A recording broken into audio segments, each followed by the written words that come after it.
जगजीवन राम अस्पताल के 40 लोग कोरोना पॉजिटिव पाए गए हैं। दिल्ली में ही सफदरजंग अस्पताल के 3 डॉक्टर पॉजिटिव पाए गए हैं।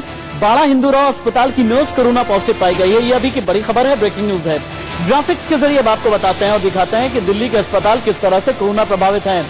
एक बार मैं चाहूंगा कि मेरे सहयोगी अमित यहाँ पर ग्राफिक्स के जरिए हमें बताएं और दिखाएं कि दिल्ली के अस्पतालों तक कैसे पहुंचा है कोरोना।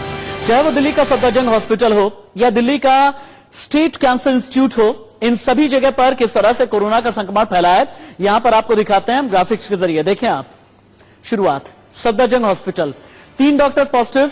बाड़ा हिंदूराव हॉस्पिटल, 1 नर्स पॉजिटिव। चूंकि ये लोग संक्रमित हैं तो आगे की भी जांच की जा रही है। बाबू जगजीवन राम अस्पताल बड़ा सरकारी हॉस्पिटल है, 40 स्वास्थ्यकर्मी पॉजिटिव पाए गए हैं। स्टेट कैंसर इंस्टीट्यूट, 21 स्वास्थ्यकर्मी पॉजिटिव यहां पर पाए गए हैं। यानी आप चाहे बाबू जगजीवन राम हॉस्पिटल ले लें, दिल्ली का सफदरजंग अस्पताल ले लें, ये सभी कोरोना संक्रमित है, कोरोना पीड़ित है। लेकिन हाँ, अभी दिल्ली की खबर क्या है ये बताएंगे मुझे मेरे सहयोगी जतिन गोस्वामी ज्यादा जानकारी के साथ में जुड़ चुके हैं।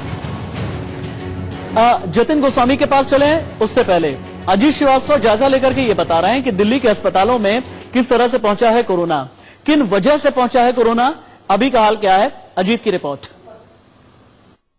इस समय हम मौजूद है बाड़ा राव हिंदू हॉस्पिटल के बाहर। आप देखेंगे बाड़ा राव हिंदू हॉस्पिटल में एक नर्स की कोरोना पॉजिटिव पाए जाने के बाद से तमाम हॉस्पिटलों में अब नॉर्थ एमसीडी के द्वारा तमाम गेट्स या तमाम इलाके को सैनिटाइज कराया जा रहा है। हमारे साथ यहाँ पर नॉर्थ एमसीडी के हेल्थ डिपार्टमेंट के अधिकारी मौजूद हैं, इनसे बात कर लेते हैं।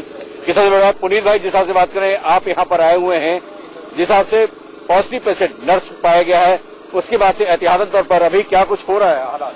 अभी हमारे उच्च अधिकारीगण भी आए हुए हैं, वो सारा फैसला ले रहे हैं। जो भी जैसा फैसला है बिल्कुल उचित लिया जाता है और पूरी टीम सैनिटाइज के लिए हर समय, हमारे जितनी भी टीम है, हमारे साथी वीरेंद्र जी और अन्य जो टीम के सदस्य हैं, 24 घंटे हम तत्पर हैं इस काम के लिए। और आप देख रहे हैं कि जो सैनिटाइज करने वाले शख्स हैं, आप देखेंगे तो पूरी तरह से पीपीपी किट जो है वो पहन के कर रहे हैं, पूरी तरह से हर तरफ से पीपी किट सबको दी है। बिना पीपी किट के हम किसी से काम नहीं करवा रहे, क्योंकि हमारे इनकी भी सेफ्टी जरूरी है। हमारे एमएचओ साहब, हमारे डीएचओ साहब इस बारे में बिल्कुल अलर्ट हैं और हमें वो टाइम टू टाइम गाइड करते हैं। तो वीरेंद्र भाई से बात कर लेते हैं, चूंकि आप हेल्थ इंस्पेक्टर हैं यहाँ इस इलाके के, तो ये सूचना कब मिली आपको कि पॉजिटिव हुआ और आपकी टीम कब आ गई यहाँ पे? हमारी टीम सुबह 9 बजे आ गई थी और हमने जो है सुबह से काम चालू कर दिया था।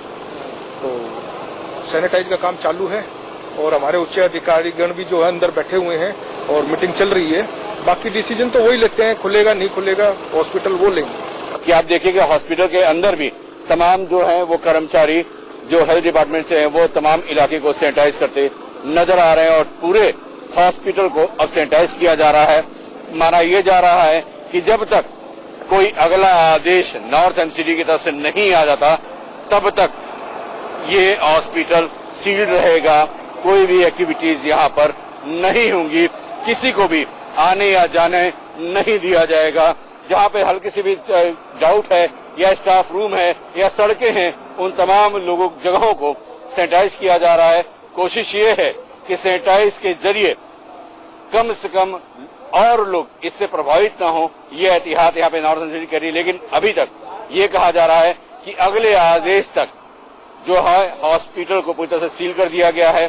कोई भी हॉस्पिटल के अंदर नहीं आ सकता, न ही हॉस्पिटल के बाहर जा सकता और अगला आदेश के बाद ही ये फंक्शनिंग के लिए तैयार किया जाएगा। Ajit Srivastava, India news, Delhi. अजीत श्रीवास्तव की रिपोर्ट ये बता रही थी कि दिल्ली के अस्पताल किस तरह से प्रभावित है। दरअसल सैनिटाइजेशन करना बहुत ज्यादा जरूरी है। हमारा ऑर्गेनाइजेशन भी बहुत बड़ा है, हमारे कई चैनल्स हैं, लेकिन हम भूलते नहीं हैं। अगर आपको खबर देने के लिए हम दफ्तर में हैं तो हमारा दफ्तर ये ख्याल रखता है कि किस तरह से पूरे दफ्तर को सैनिटाइज किया जाए। अभी आप देखें कि एक सैनिटाइजेशन की पूरी फोर्स, पूरी टीम आई हुई है। एक बार आप अंदर आए और इस तरह से न्यूज रूम को भी सैनिटाइज करके जाते हैं और इसके अलावा स्टूडियो को भी सैनिटाइज करके जाते हैं ताकि हम सेहतमंद रहें, हम अच्छे रहें और हम बेहतर रहें। हमारा दफ्तर इस बात का ख्याल रखता है। आईटीवी नेटवर्क पूरी तरह से एम्प्लॉयज का ख्याल रखते हुए ये पहल करता है, ये इनिशिएटिव लेता है। लेकिन दिल्ली में चल क्या रहा है, जतिन गोस्वामी के पास चलते हैं। जतिन गोस्वामी, मुझे ये बताएं कि दिल्ली के कौन कौन से अस्पताल सबसे ज्यादा प्रभावित हैं, वहां की अभी की रिपोर्ट क्या है और अस्पतालों को लेकर के दिल्ली सरकार क्या कर रही है?